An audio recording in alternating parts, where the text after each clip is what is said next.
Hello, MediaVerse members, and welcome to MediaVerse Unwrapped, where we bring our non-toxic Facebook community of Marvel fans to life. I'm your host, Max Taff, and I'm joined by my sensational co-host, Megan Spangler. This week is our Women's History Month episode, where we will be covering Marvel's latest Disney Plus docuseries celebrating our favorite leading ladies, MPower, toxic masculinity in the Marvel fandom, and our thoughts on the upcoming female-centered Marvel project. This is a juicy episode, and we are not okay. Let's dive in. I'd say spicy. Ooh, yes, very spicy. That's for sure. All right, so let's kick it off by discussing MPower. Megan, what were your thoughts overall on the show? What did you think? I really liked it. I liked that they actually had the leading cast members, the leading actresses, come and talk to us, because usually it's just a supporting one. So that was really cool. I will say the Wakanda Forever one was kind of underwhelming. I think it's just because I watched the Wakanda Forever Assembled episode recently, so it wasn't like anything new. But I will say the Captain Marvel one, if you're not a fan of hers, that could change your mind. That was a really good one. It was good. That was a good one. I will agree with you. I did find the Wakanda Forever one underwhelming, especially what I noticed was they didn't show any clips from Black Panther 2 from Wakanda Forever. We called it Wakanda Forever, but really it's the Black Panther segment. I really think it's because this was probably filmed while they were making it. Because that's what I assumed. I mean, I found that odd that they chose not to include Wakanda Forever footage in that, especially because it is on Disney Plus now, so it would have been a good tie-in. So I did find that kind of weird. But I will say, when it comes to the Black Panther episode, I did find some interesting stuff. Like, I learned a lot about the actress who plays Ayo. Her name is Florence Kasumba, and she is just, like, incredible. I didn't realize she was from Germany. There were so many things that I learned about her in that episode.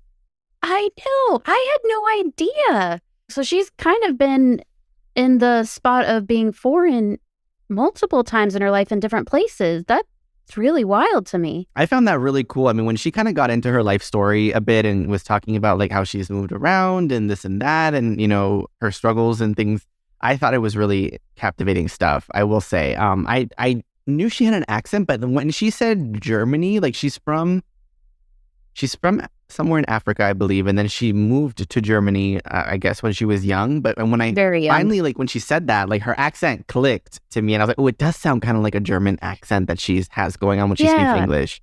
Yeah, that got me too, because I was like, I love. She sounds beautiful. I'm not saying anything against her accent, but I was like, that's just so peculiar.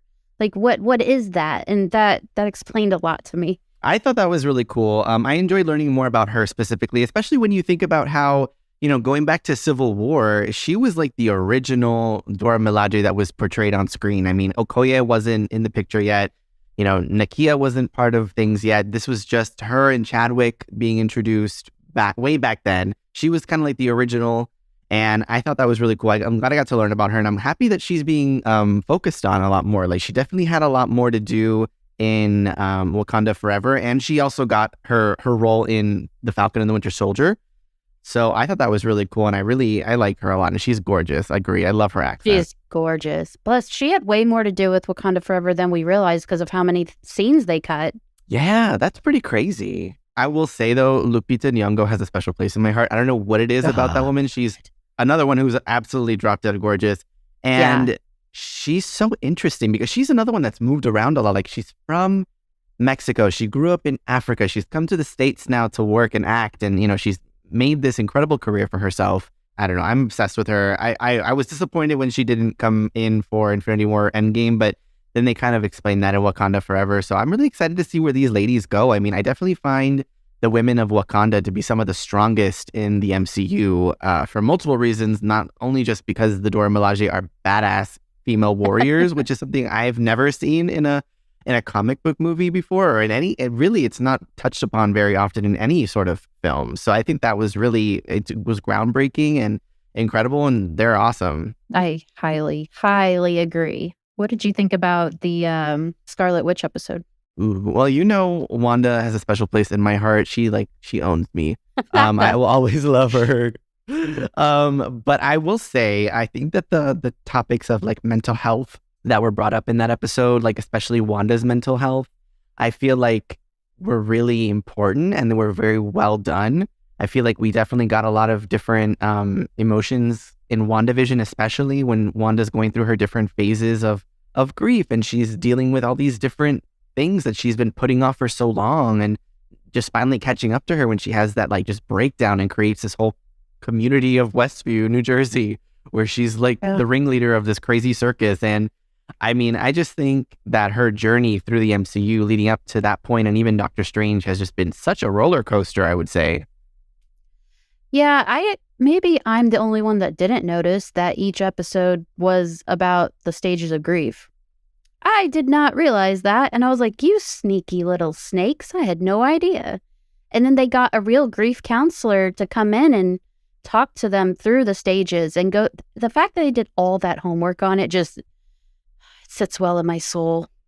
You're absolutely right. Every episode was kind of like a different phase, a different emotion that Wanda was having to like carry these different decades that they were portraying. And I think that it was just so well done. It's one of my all-time favorite MCU projects. Definitely my favorite MCU streaming series. And I don't know, Wanda's just been with us for so long now. I feel like her journey that we've seen, starting from her introduction in that post-credit scene, you know, and then seeing her kind of fleshed out in Age of Ultron, and then seeing her come back in Civil War, and just seeing her character development as like a supporting character off to the side, watching her grow, and then culminate in WandaVision, you know, in Doctor Strange and Multiverse of Madness. She's been with us for so long. She's been playing this, you know, Elizabeth Olsen has been playing this character for so long. And I feel like people don't give her enough credit for like how long she had to wait to finally get her moment in the sun, because it was like, she was always kind of like a background character or a side character. She was never the main focus. And now I'm happy to see she's getting that chance to shine. I do think it has to do that we saw so much character development. Every time we saw her, we were with her, with the death of her brother, with Vision coming back and Vision going again, and her kids. And it's like every part of her somehow you can relate to. You can relate to feeling like the outsider, like this is your fault. This happened because of you. Your parents are gone. You only have this one person. You don't have them anymore. You lost your kids. You lost this. Everything was in your head. You can relate to at least some point of Wanda. And you do see that one point develop. And I think that's why we're all so attached to her, because we do see something of ourselves in her. And the way out, how outlandish she acts when she takes over Westview. It's like, I'd probably do the same though. Try to take my husband and kids.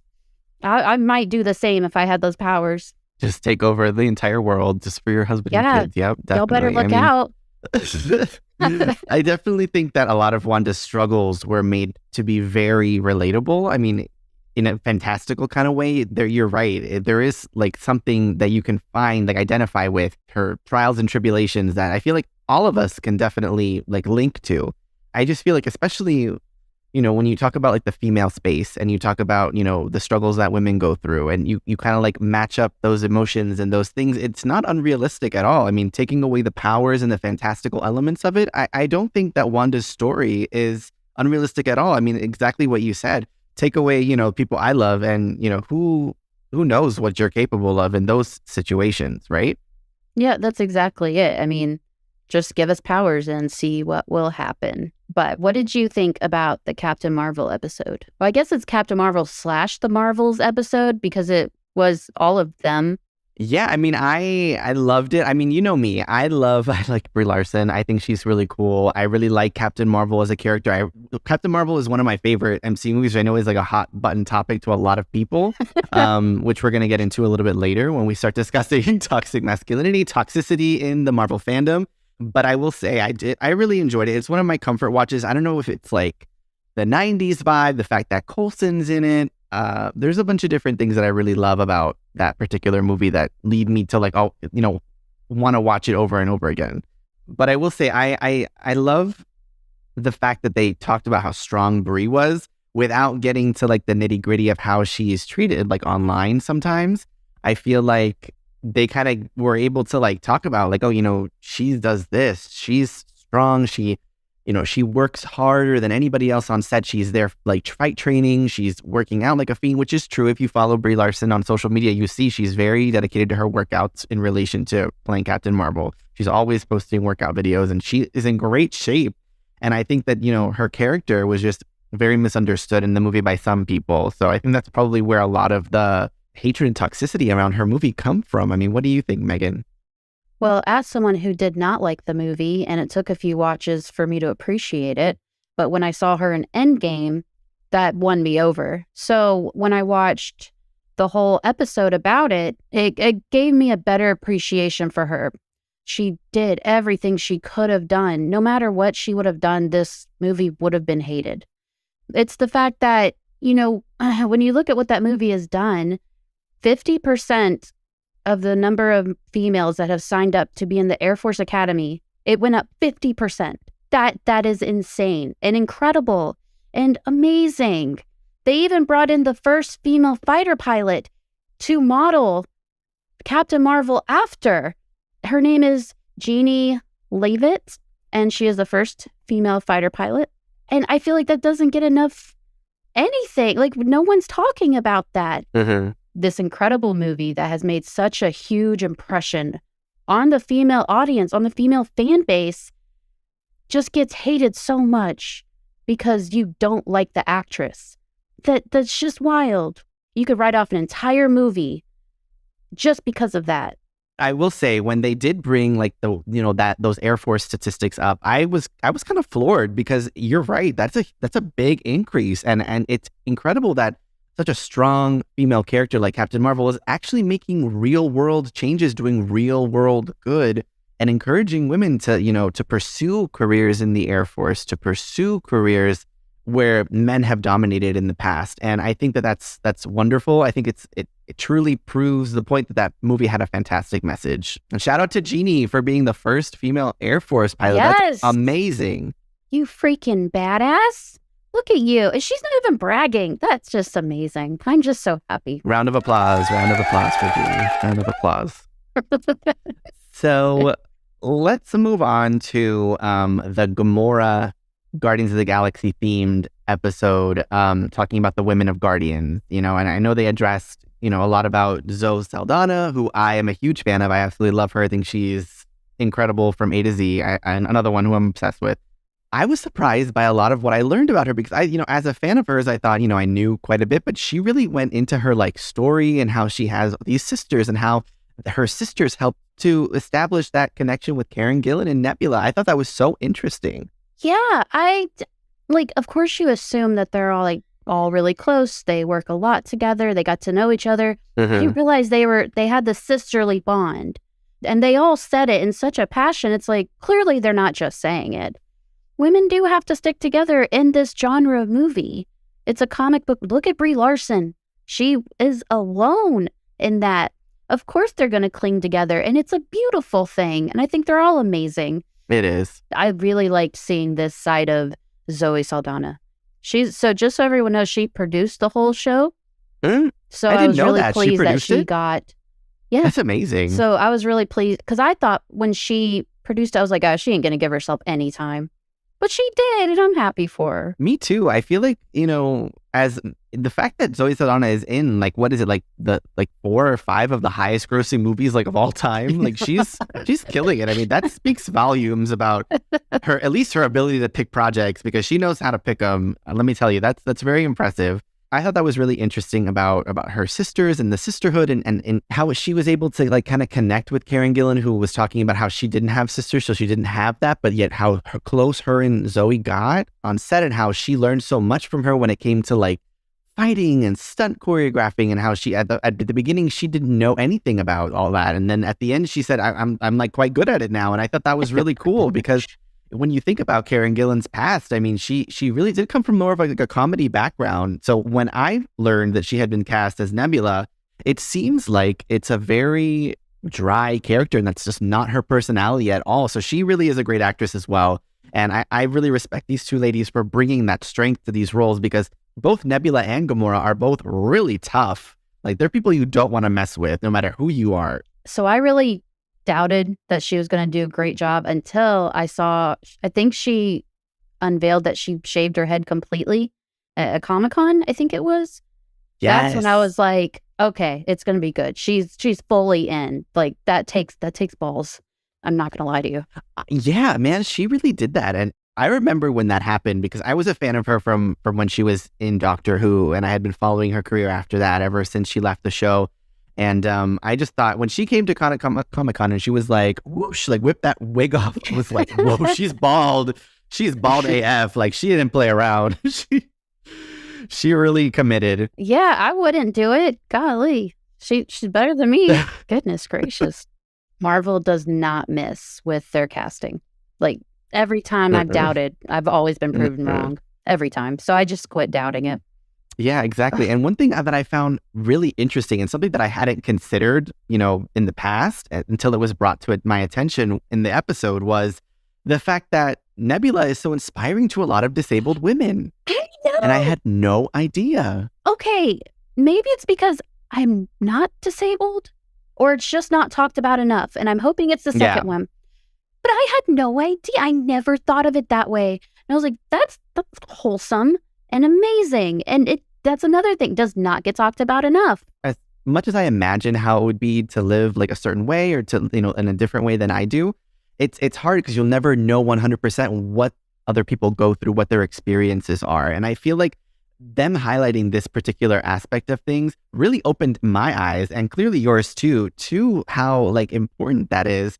And on top of that, like, when you're watching these things in theaters and like you said, like, when you're not disabled, you don't know the struggles and you don't know how those things go. You don't know how prosthetics work and things like that. And you just think when I'm watching those things in the movie theater or on my TV screen, I'm thinking, oh, she's got like a really cool robotic arm that she's just, like fixing and doing stuff too. But then to someone else who actually lives that day to day and they see that on screen, it's so important to them. And it really, showcases how valuable that inclusivity and just showing those different things, especially in a popular franchise like Marvel, it really gets you going and gets you thinking about those differences and appreciating different parts of life in a new way. It's just another time of Marvel giving that awareness that you didn't know was needed. Yes. That part got me. I don't cry. I don't cry at shows. I don't cry at movies, but that part I was like, God, here it comes. To be honest with you, I think that Zoe Saldana's episode was like my favorite one of the bunch. And that's saying something because I didn't think that was going to be interesting at all. I hate to say it. I hate to admit it. I was like, oh, Guardians. I love Guardians. I love the cast. But for some reason, I just wasn't as excited for that one as compared to the other ones. And that one really blew me away. Well, we did a poll in our group, on our Facebook group. And so it was 25% were they favored the Women of Wakanda Forever. 25% were for the Captain Marvel episode, 36% was for Scarlet Witch, and 14% was for Gamora. And I was like, what? That is wild. I did not Wow. I thought it would be like 90% Scarlet Witch because it's the Scarlet Witch. So that was very surprising to me. I will say, I think Elizabeth Olsen really killed it as Scarlet Witch, especially in Doctor Strange. Oh, God, yeah. When they revealed that she's actually the villain, I lost it. That was such a cool twist for them to pull, and I really loved it. It's honestly one of my favorite MCU films. Her performance is one of the main reasons why. So it's not surprising that I see 36% for her, especially since, her movie was one of the last ones that came out. I mean, I am surprised that Captain Marvel and the Women of Wakanda Forever kind of tied, though. I thought that was interesting. I'm always confused when they tie completely because it's like so many people voted. It's just such an odd thing to happen. I was really excited. I felt bad for Gamora's episode. I was like, nah. All right. It just seemed like some people were like, I made it to this episode and then I just didn't watch. So I'm hoping that's the reason. But maybe we should all watch the Gamora episode again and, give it another chance. So let's talk about how this was only a 4-episode thing. And I feel like they left out someone pretty important to the MCU that should have gotten an entire episode of their own. I'm talking about Scarlett Johansson, aka Black Widow. I feel like she was totally snubbed from this docuseries. I mean, I feel like if anyone should have been showcased, it would have been her. What do you think? I think it's because I looked at it as it was the future of the MCU. So that's why they all got their own episode.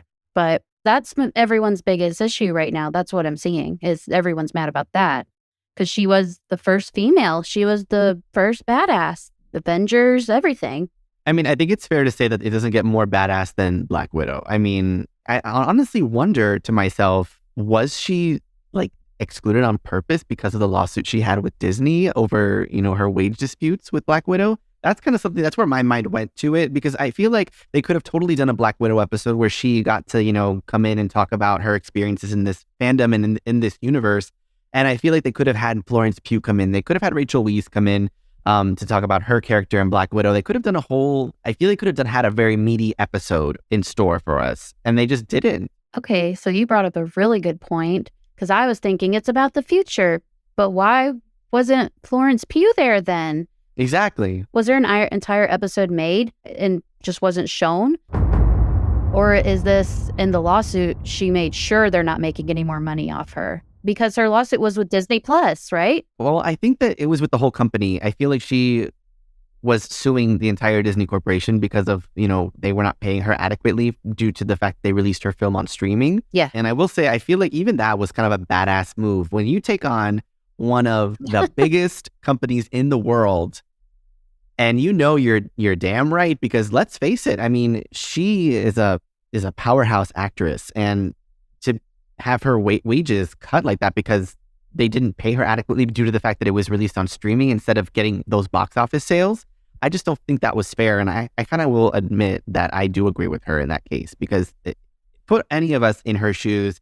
And, when someone messes with your check, man, that is the worst. That's when you don't mess around at all. I mean, I don't think I saw anyone disagree with her unless they didn't know, unless they were the people who didn't read the article and just wanted to comment.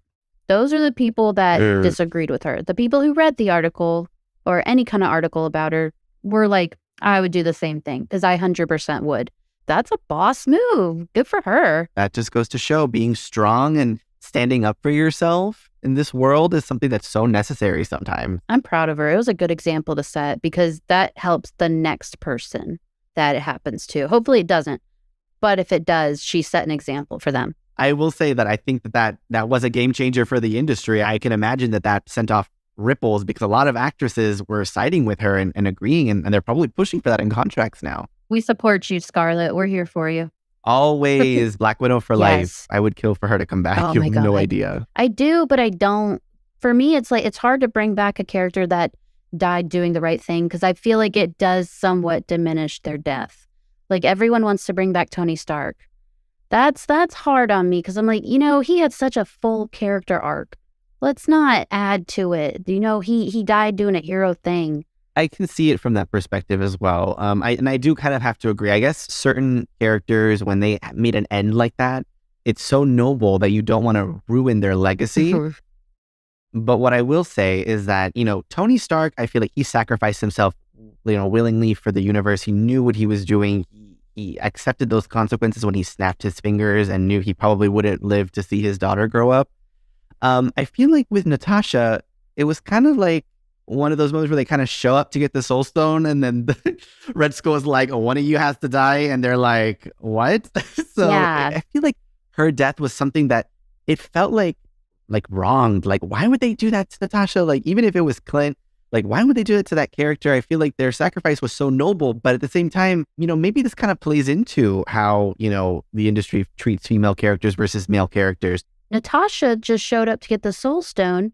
No idea she was going to die. And then immediately was like, Clint has to get to his family. I will do this for you. So it's like they both died a noble death. But for me, hers felt more emotional because she didn't think about it one time. Tony, he wasn't even going to do it. He wasn't even going to try to figure out how to go back in time because of his daughter, Morgan. But she gave it all without blinking. And it's like you said, Tony got this huge death scene that he had a funeral. She didn't have a funeral. Yeah. And then his even played into Spider-Man No Way Home. And hers, all she's gotten since then is the new Black Widow, Yelena, looking for some justice for her. And then she has a slight tattoo on the back of Thor's back with her name on it. Yeah. That's all she's gotten. And let's be honest, if Natasha hadn't died, let's say she was still in the MCU, she would absolutely be a member of the Thunderbolts with Yelena and the rest of them. I feel like that would be such a natural place for her to be. I wouldn't be surprised if we saw a variant of her in the future, like maybe Kang pulls out a Black Widow variant from somewhere in the multiverse to kind of like fight Yelena. That would be juicy, don't you think? Oh my God, I am not okay. I love that. I am not okay. Let's talk toxic masculinity and actually general toxicity in the fandom. How has that ever impacted you, Megan? As a female who is a Marvel fan, how does it feel when you enter a comment section? Or how does it feel when you go to interact with other fans? I'm going to try really hard not to curse because I know I'm going to get all jazzed up. So if I go let loose. Oh God, it's just, I'm going to get toxic if I do. It's a scary place, to be honest with you, as a female who likes the same things as men. I've been called every word in the book. Just today, I got called snowflake. I got called names pertaining to assumptions of my political party. I got called just the worst things because I took up for the new movie, The Marvels, that hasn't come out yet, that someone called trash. And all I said was, how do you know it's trash if it hasn't come out? And I got blessed out. And then he called me toxic. Yes, I got called toxic because I attacked him, allegedly. And that's how it is every time. I, for a really long time, did not post about Marvel. I did not comment about Marvel. I had nothing to... You wouldn't even know I was a Marvel fan because of this stuff until I found this group. And that just kind of opened the door to a safe place. That's amazing. Yeah, it's terrifying that people can be so mean just because we're different genders. Can we all just stick up for the other? You're right. It's just it's so scary because it's like, would you say this to me in person? How would you react to me saying this to you? What would you do? And it's just so unneeded. We all just want to be fans. We just want to enjoy the fandom. Not once have I seen someone take up for another. I always do it. And then I invite them into our group because they clearly need a safe space. I feel like hearing Megan's experience and having similar experiences of my own as a gay man, it's truly just so important for us to have that space where people can feel welcome, can feel heard, can feel like they can talk about things without 20 different comments calling you every name in the book just because you have a difference of opinion on something. I think it's just ridiculous. And I feel like it shows a lot about the internet as a whole. Similar to what, you went through, I felt like I've been in love with the MCU since I was in high school, right? So we're talking like Iron Man came out when I was maybe like in the end of middle school. Since then, I remember being in high school and feeling like I couldn't be into this because I felt like other guys wouldn't accept me. You know what I mean? I just felt like, oh, it's going to be like, they're not going to take me seriously. Like no one's going to want to talk to me about this. No one's going to want to include me in the discussion. I felt very unheard, very unseen. I kept it very under wraps. I was afraid of being labeled like a nerd or, like being gay and liking things that are for boys. That was a big holdup for me. And like you said, I mean, when I discovered this group and joined and got involved and just felt like I could actually express myself and not feel like I was going to get like the beat down for having, for having any sort of a voice at all. It was really it was a very enlightening moment. It gave me a ton of confidence. I feel like, look where we are now. We're recording, a talk show based on the thing we love most. And we're doing it unapologetically. We're doing it with, confidence. We're not afraid to be here. We deserve to take up this space. We deserve to enjoy these things. And we deserve to, have our own thoughts discussed with others. We have a right to have the voice. You're right. Yeah. And, it's not 100% the same thing. No, but it's something. People who are in the same position as don't have a voice. They don't. Where are they going to go? Comment sections? No, because that's a scary place for them. And it's like the worst. Yeah. As a gay man, how important feeling like you can relate to a character is because you haven't seen it much. Same with women. It's absolutely true. Both of us don't get that chance to really appreciate them without being called woke. I would like to say a newsflash to all you people who use the term woke, I hate you with a passion. The fact that there's diversity now, you're writing it off as woke. That says a lot more about you than you think it does. Absolutely. It definitely says a lot more about the person like weaponizing the word woke than it does about the person being called woke. A lot of people have adapted that word in a lot of negative ways, when in reality, the whole definition of woke is just coming from a place of positivity, and it's coming from a place of like enlightenment. Yeah. I don't think it's an insult. It's something to be proud of. The fact that you're considerate of others, the fact that you're able to appreciate and respect other people's different opinions without having to get so like outrageous about it. I feel like that's a badge of honor you should wear. That's not a bad thing. No, it's not. Stan Lee himself was woke as hell. Yep. Don't say it's not like that in the comics. Yes, it is. There are females, there are gays, there are people of different colors. All of it in the comics. Stop acting like it's brand new stuff just because it's not. No, it's not the Avengers that had the one token woman and all these males, white males. Mm-hmm. It's a different time. The MCU is diversifying, and that is an amazing, beautiful thing.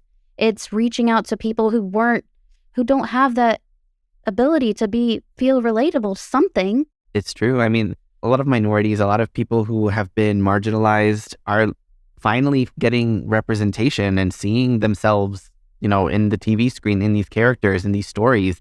They're getting those similar stories that are being told. And I think it's wonderful. I love Kevin Feige's dedication to that.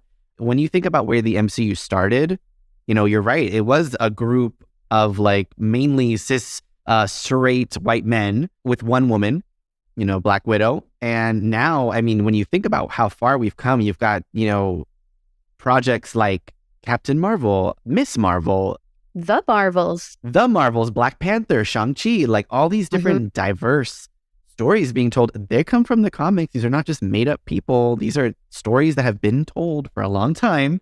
Let's talk about someone who I notice takes a beating sometimes on social media from some of these toxic fans, or fans, I put in quotation marks, because anybody who's toxic towards someone in the MCU, like to that degree, is not a true Marvel fan. Let's discuss Brie Larson and the way that people have attacked her in the past and continue to attack her on like any little thing that she does based on stupid prejudice. It did change it for me. I did see that she genuinely was going through a lot. She was trying to find herself and figure out what she's meant for and what she's trying to do in this world and come to terms with herself. And I mean, I like it now. I like the 90s vibes. And I'm from a Air Force family, so you would think that I would just like it. But now it's like I appreciate it. And especially after the episode of her in MPower.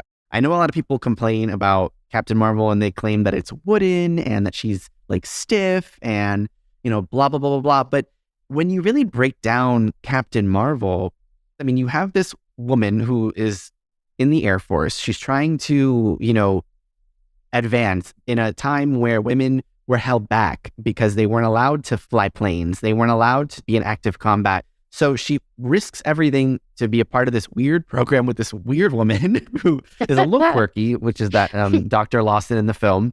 She has no idea what's really going on. She's in this crash. She gets kidnapped by aliens, taken to another planet, Hala, where the Kree are from, and she has amnesia. She doesn't remember any of her past life. So when people say, oh, she's wooden, she's this and that, well, what do you expect someone with amnesia? Like, how do you expect them to act? Like, she has no memory of her life. She has no memory of having friends or love or family. She's on this crazy, in this alien world. She doesn't even know where she's from. It's like, she's being trained even then to be like an active soldier, like using her powers to fight for the Kree. When it comes to like an army person, no matter in what movie you're watching, they're always a little bit more stoic, a little bit more serious. And I feel like she played that well. And you start to see throughout the movie, like, as she gets her memories back, as she, meets up with her friend that she hadn't seen in a million years, and she starts to kind of remember, you see those little bits of her personality coming up because she has emotional attachments to connect with.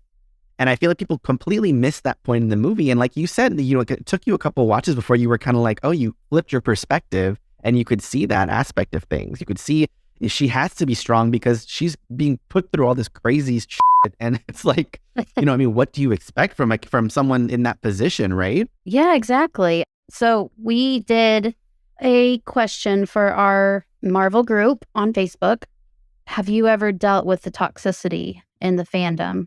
Oh. And it was really sad things to read. I'm going to be honest with you. I did not. I thought it'd be like, yes, and this is how I dealt with it. Like the first one is from Lasheen W. Hi, Lasheen.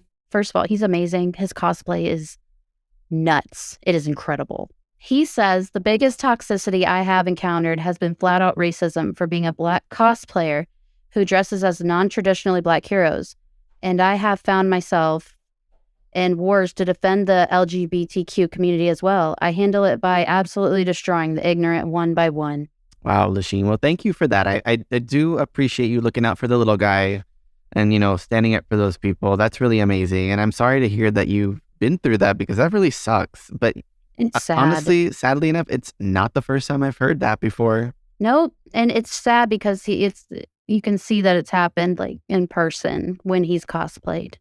Like that's sad. I feel like so much of that, especially when you get stuff like in person, so much of that tends to come from like really severe jealousy. Like when you see someone else living their best life, pulling off an incredible cosplay, looking awesome, doing it, something that you would never do, and you feel the need to go up and make a comment to them about like, oh, well, that character is not Black usually. It's like, why? Like what?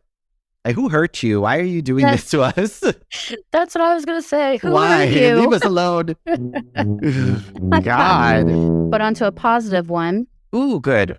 This is from Joe B. Says, I handle toxicity by joining this group. Oh, that's so nice. We love having you, Joe. We do. We love having you, Joe. Thanks for being a great member. And I will say, I've heard that from a few people too. I mean, when we do our weekly welcome posts to all the new members, a lot of them comment and say like, oh, I was so happy when someone told me this was a non-toxic group and being able to join, and I feel like I can talk and like enjoy discussions without having to worry about someone like commenting and something nasty on what I'm saying. And it's a sentiment I hear a lot in our group, and I know Megan does too. A lot. And it's really heartwarming because I know exactly what they mean. I just feel it in my soul. Yeah. So the next one is this one's a badass one too. The next one is Linnaeus M. He says, to quote Okoye, we handle it by not handling it. The moment you engage a troll, they have already won. I love that. Quoting Okoye too, is just strong female presence. I think that's incredible. And it's someone you definitely should look up to. She does not take shit from anyone. She's awesome. My guy, you won. That's the best thing you could have said. They live on that, like, firing back. They love to, like, spar with you. They love to shit on you so that you can fight back and give them someone to, like, play with. Like it's like a cat when they're, like, playing with one of those, like, little hanging toys. Those string toys, they just love it. It's true. The best thing you can do is just not engage. Because what's the point? They're going to keep doing it regardless. Which I understand is so, so hard to do. I can't do it. I'm not that strong in myself that I can just see it and move on. So it's better sometimes just to, ignore those things and just be the difference you want to see. Be outright about how you feel about something. If you enjoy it, then enjoy it. Don't let anybody get in the way of your enjoyment of something, because life's too short. So I have one. I know I usually do 3, but I have one that was honorable mention that was said today that I kind of needed to say. So this is from Vin G. If you guys have seen him around the group, he is the kindest person that is just so positive. And he always says the things I need to hear that day. So he says, I know I sound cheesy sometimes, but to me, it's important to be a change that you want to see in the world and not allow the world to change you into something you don't want to be. Also, while doing that, it doesn't help being an asshole. Yes. Excellent. Yes. That's exactly what I just said. Awesome. Yes. I'm happy to hear other people think the same thing. Yeah. As soon as you said it, I was like, oh my God, this is fate. Let's close out the episode on a positive note here. And let's talk about the upcoming female-centric MCU projects. I mean, we've got Ironheart, Agatha Coven of Chaos, The Marvels. I'm sure I'm forgetting some. And I'm stoked. I'm really excited for a lot of these. I am too. I think The Marvels is going to change a lot of negative opinions. Like, I don't know what it is about it. I really think it is. It's just Miss Marvel, Captain Marvel, Photon. They all look incredible together. And I think it's going to change a lot for the MCU for women. I think it's going to be great. And then there's Riri. I just am so excited for that show. I love Dominic Thorne. That's her name. I love her as Riri. She's incredible. God. And then she is. I think that show's going to be really cool. Just from all the rumors we've seen, Like, there has to be some truth to something. And if even one of those rumors is true, it's going to be wild. Like, if Wiccan is there, that's Wanda's son, by the way. If Wiccan is there, that'll be incredible. It's just, and Agatha is just such a cool character. Which one are you most excited for? Well, let's see. I'm most excited for really Agatha and the Marvels. I loved talking about the Marvels. I thought that Monica Rambeau didn't get enough screen time in WandaVision, not like in a bad way, just like I wanted more. I feel like there's so much to her character that is left to be explored. I mean, she just came into her powers like 2 seconds ago, and now she's like headlining this movie, and the post-credit scene we see for WandaVision, she's like being recruited to space, and it's like, where does she rest? She's like boom, boom, boom, going from thing to thing. I'm interested to see the connection between her and Carol Danvers, because the last time we saw these two characters together, they're like close. Carol is like an aunt to Monica. She calls her Auntie Carol. They have a very close bond. It seems like, she grew up with Carol around until she disappeared. So I think that now that we see the perspective has changed from Monica's point of view to where she doesn't really view Captain Marvel, it seems like in the best light. I mean, when she's asked about Carol or hears people talking about her around her, she interjects with like, oh, she's not all that, kind of a vibe. And then we see, her going through that whole situation with her mother, Carol's nowhere to be found. So a lot of people have been theorizing that there's going to be like a lot of resentment issues there. And I kind of have to agree, but I really would like to see that play out. I want to see how Monica confronts Carol, and I want to see how Miss Marvel plays into it, because the ending of that show, which I loved Miss Marvel, the ending with Brie Larson making that cameo appearance left a lot of questions. Yeah, it really did. I knew it was coming because of the spoilers, but yeah, I was really happy to see her. She looked good. She's so pretty. But so we last see Captain Marvel with Monica. It's in the Captain Marvel movie for those who don't know. Monica's mother is best friends with Captain Marvel, Carol Danvers, and then her mother passes away. So yeah, I definitely think there's going to be something there. There's going to definitely be why couldn't you be there for my mom? My mom died. You weren't even there. You don't know my mom. You weren't there when she died. I know it's going to be something like that, which like is really fair. That's like really fair. You're right. It is kind of fair. Yeah, I'd probably be the same way. But you're right. We didn't get to see enough of her because so much was happening in WandaVision. Anything else would have been way too much. So I'm really excited to see what she can do. I want to see the powers she has. I want to see how she handles them. And I'm really excited to see Kamala Khan meet her icon, Captain Marvel. Yes, I think this will be really, she's going to freak. This will be so wholesome. Everything about her character is wholesome. So I'm very, very excited to see all this. I think it's going to be great. Yeah, I mean, I'm thrilled to see Agatha get her own show. I know a lot of people have been like, oh, does she need it? Does she not? I really loved Catherine Hahn's portrayal of Agatha Harkness. I love the buildup of her character. I feel like she's just so interesting. The way we left her in WandaVision, where Wanda kind of like wipes her mind and puts her into that nosy neighbor role like indefinitely. I want to see how that gets undone. I know there's going to be a lot of magical elements in that show, obviously, because she's a witch. I know Elizabeth Olsen has been kind of like loosely teasing that she may be coming back for it, which I would freak out about because that would be just like the cherry on top. I think Agatha is a badass. I think that she has a lot of story to tell. Like a lot of her backstories could be so interesting to see. And a lot of like, how did you get to this point kind of backstory would be great. And one interesting thing that I noticed from seeing behind the scenes stuff and, rumors, leaks and all that from Ironheart was that there's going to be a magical element to that show, which I find interesting because it kind of parallels the fact that she comes from such a technological background. Like, how is this going to happen? I've seen the same thing going around. I've seen the most I've seen is the rumor that Mephisto. I've never said it out loud until right now. I've never actually said it out loud until this very moment. And you don't realize that until you say it. So I've heard that guy will make a cameo or he's in it somehow. It's involved. That's a rumor. Just a rumor. Nothing's confirmed. Just so everyone knows. But I've heard that and I was like, that's weird. But then I heard that there's going to be a magical element. And I'm like, what are we talking about? is this still about Ironheart? Because that doesn't make sense to me. She's a scientist. I'd really love to see that. Exactly. So it's interesting. I mean, clearly she saw a lot when she was in Talokan. So it's like, let's see how she reacts to now, like, magic. Yeah, because when you're in Wakanda, there isn't much magic. It's just the flowers magic, right? So she's really hasn't seen much. She's just until Wakanda Forever, she was just a normal citizen that saw all the magic happen with the heroes. And she was, probably like, whatever, just another day.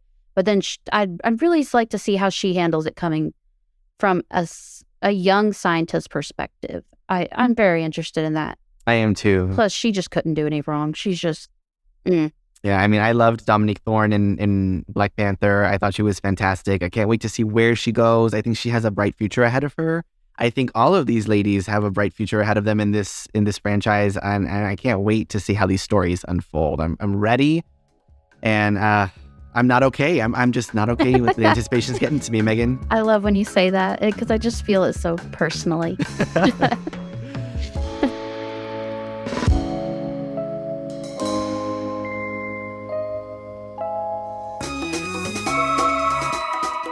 And that's a wrap on MediaVerse Unwrapped. Thank you so much for tuning in. Until next time, join our non-toxic Facebook group, MediaVerse Comics Unwrapped. Follow our public Facebook page, MediaVerse Plus.